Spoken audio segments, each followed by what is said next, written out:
Master minds commerce చదవాలనుకునే 10th inter విద్యార్థుల తొలి ఎంపిక.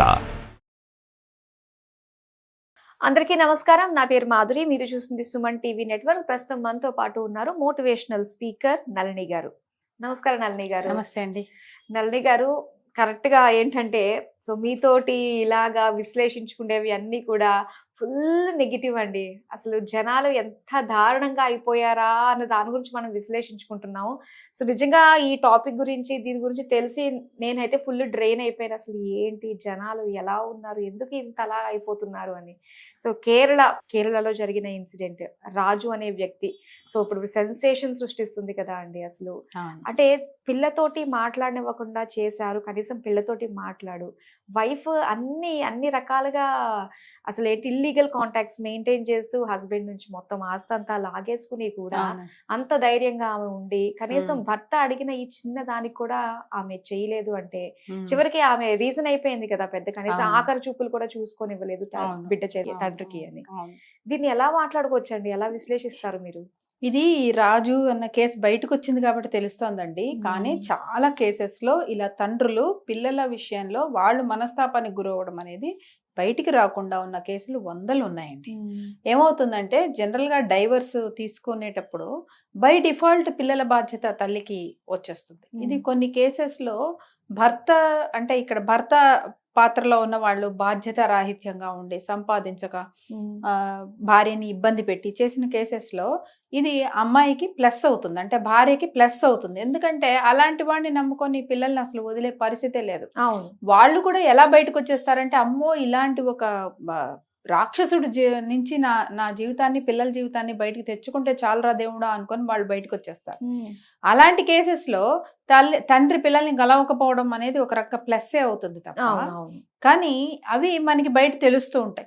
కానీ బయటకి తెలియనివి చాలా కేసెస్ లో భార్యాభర్తల మనస్పర్ధల వల్ల కానీ, భార్య మూర్ఖత్వం వల్ల కానీ, భార్య తరఫు తల్లిదండ్రుల ప్రమేయం వల్ల గొడవలు జరిగి అబ్బాయి తరఫు అమ్మా నాన్నలు చాలా నెమ్మదితనంగా మెతగ్గా ఉండటం వల్ల వాళ్ళు ఎక్కువ వీళ్ళని ఎక్స్ప్లాయిట్ చేసి ఈ న్యాయ వ్యవస్థలో ఉన్న లూప్ హోల్స్ తో వాళ్ళు చేసుకొని ఆస్తులు రాయించేసేసుకొని ఫస్ట్ మెయింటెనెన్స్ వాటి పేరుతో ఆస్తులు రాయించేసుకొని ఇవన్నీ చేస్తూ ఉంటారు.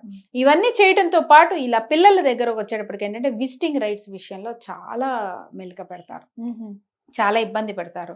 లెక్క ప్రకారం న్యాయ వ్యవస్థ ప్రకారం విజిటింగ్ రైట్స్ బయోలాజికల్ ఫాదర్ కి బయోలాజికల్ మదర్ కి కంపల్సరీ ఉంటాయి. అసలు కన్న తల్లో కన్న తండ్రో పిల్లాన్ని చూడకూడదు, చూడటానికి లేదు అని చెప్పే న్యాయం చట్టం ఏదీ లేదు. కానీ ఏమవుతుంది ఇలాంటి కేసెస్ లో అతను తాగుబోతూ కొడతాడు, హింస ప్రవృత్తి ఉంది, డొమెస్టిక్ వైలెన్స్ ఆల్రెడీ వాళ్ళు అవి చూపించి చేసిన దాంట్లో ఇలాంటి ఒక రాక్షసుడి దగ్గర నా పిల్లల్ని నేను చేయలేను అని అలా ప్రొజెక్ట్ చేసి బేసిక్ విజిటింగ్ రైట్స్ కూడా లేకుండా చేస్తారు. దాంతో అందరూ ఇప్పుడు తండ్రులైనంత మాత్రాన మగవాళ్ళైనంత మాత్రాన ఎమోషన్స్ లేని వాళ్ళు లేకుండా ఉంటారని మనం చెప్పలేమండి. తల్లి కంటే అమితంగా పిల్లల పైన ప్రాణం పెట్టుకునే తండ్రులు చాలా మంది. అసలు చూడండి, అసలు ఈ కేసులో ఒక్కసారి చూడనివ్వు అంటే అసలు అలాంటి బంగారం లాంటి పిల్ల అంటే అంత ప్రాణం ఉన్న లాంటి భర్త అంత చక్కగా చదువుకొని సంపాదించుకుంటూ ఉంటే ఎంతమందికి దొరికే అదృష్టమైన జీవితం అమ్మాయిది.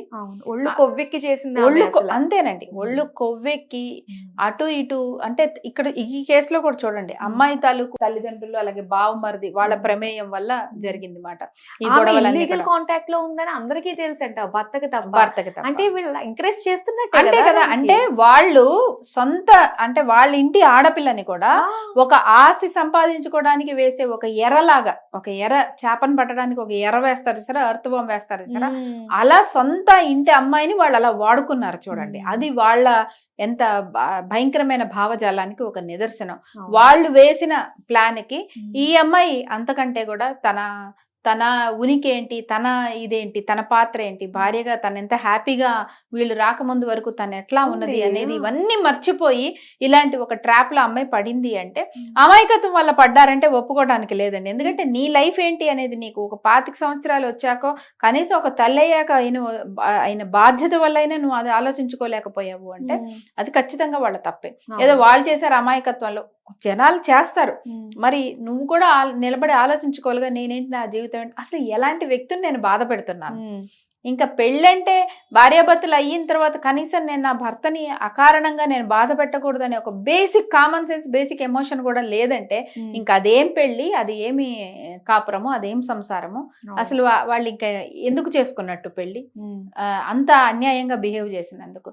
సో ఇతను యాక్చువల్గా చాలా మంది బాధపడుతున్న తండ్రుల యొక్క కథలకి ఇతను ఒక రిప్రజెంటేషన్ అయ్యాడు. అంటే ఒక రకంగా తన జీవితాన్ని తను కోల్పోయి ఆ విషయం 10 మందికి చెప్పడం వల్ల చాలా మంది ఇలా బాధపడుతున్నారన్న విషయము కనీసం మనం బయట తెలుసుకోగలుగుతున్నాం.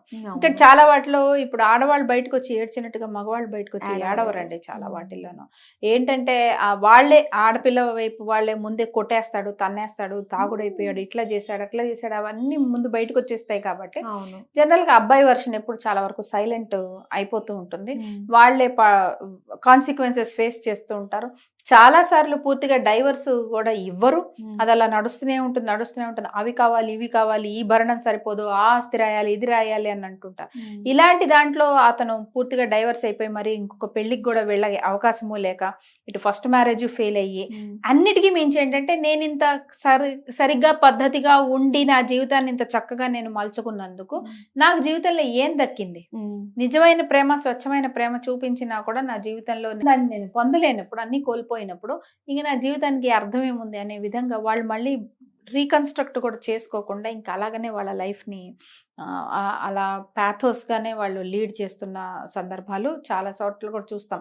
అంత ఈజీగా అందరూ మగవాళ్ళు ఏమి ఇట్లా డైవర్స్ అయిపోయింది కాబట్టి వచ్చే సంవత్సరం పెళ్లి చేసేసుకొని హ్యాపీగా ఇంకో లైఫ్లో వెళ్తున్న వాళ్ళే అలా మనం టేక్ ఇట్ ఫర్ గ్రాంటెడ్ తీసుకోలేమండి. ఎందుకంటే ఎమోషన్స్ పరంగా ఏమో ఆ అమ్మాయి అతనికి విలువ ఇవ్వలేదేమో, కానీ అతను భార్యకి పిల్లలకి ఎంత విలువ ఇచ్చి ఉంటే it is not easy for them to come out of this all this and just move on అనేది అంత ఈజీగా జరగదు. అతను అంత ఈజీగా చేసుకోలేకపోయాడు అన్నదానికి అతను ఆత్మహత్య వరకు వెళ్ళడం అనేది ఎంత మోసపోయానన్న భావన ఉండుంటుంది. సోషల్ మీడియాలో షేర్ చేసాడంటే తన పడిన కష్టాన్ని, తన భార్య చేసిన ద్రోహాన్ని మొత్తం పంచుకున్నాడంటే అతను ఎలాంటి సిచ్యువేషన్ సఫర్ అయ్యాడు అనేది తెలుస్తుంది. ఇంకా ఇంతమంది వేరే వాళ్ళు ఎవరు కూడా ఇలాంటి ఒక బాధకి గురయ్యే ముందే తెలుసుకుంటారు అన్నదానికి చదువు పోయే కష్టపడి తెచ్చుకున్న ఉద్యోగం లేదు, కెరీర్ పోయింది, కనీసం అతను ఆస్తి అంతా రాసిచ్చేసాడు, పిల్లకే రాసిచ్చేసాడు, ఆస్తి పోయింది, అన్ని పోయినా కూడాను అతను పిల్లని ఒక్కదాన్ని చూసుకోవాలని అనుకున్నా అంటే ఎంత కర్కశంగా.